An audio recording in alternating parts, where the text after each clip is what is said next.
మనకి మాంచెస్టర్ టెస్ట్లో ఫస్ట్ ఇన్నింగ్స్లో చూసుకుంటే రిషబ్ పంత్ ఏకంగా 37 రన్స్ కొట్టాడు కదా. మరి ఈ 37 రన్స్తో 148 ఇయర్స్ నుంచి ఎవరికి కూడా సాధ్యం కానటువంటి ఒక రికార్డ్ని క్రియేట్ చేశాడని నమ్ముతారా?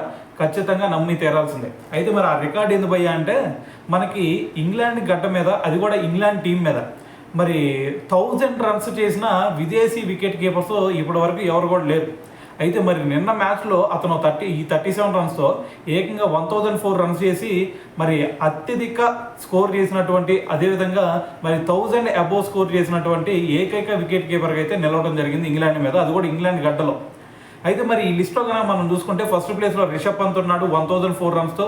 సెకండ్ ప్లేస్లో వచ్చేసరికి ఎంఎస్ ధోని 778 రన్స్తో అయితే సెకండ్ ప్లేస్లో ఉన్నాడు అనమాట.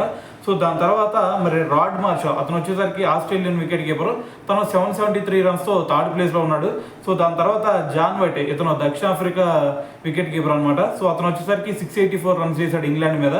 సో దాని తర్వాత ఫిఫ్త్ ప్లేస్లో వచ్చేసరికి ఇయాన్ హీలీ, సో ఇతను ఆస్ట్రేలియన్ వికెట్ కీపర్, అతను ఇంగ్లాండ్ మీద వచ్చేసరికి ఏకంగా 624 రన్స్ చేసి మరి ఫిఫ్త్ ప్లేస్లో అయితే నిలవడం జరిగింది. సో మరి ఇప్పటి వరకు ఎవరికి కూడా సాధ్యం కానటువంటి 1000 రన్స్ మార్క్ని అయితే రిషబ్ పంత్ అయితే చేరుకోవడం జరిగింది అనమాట.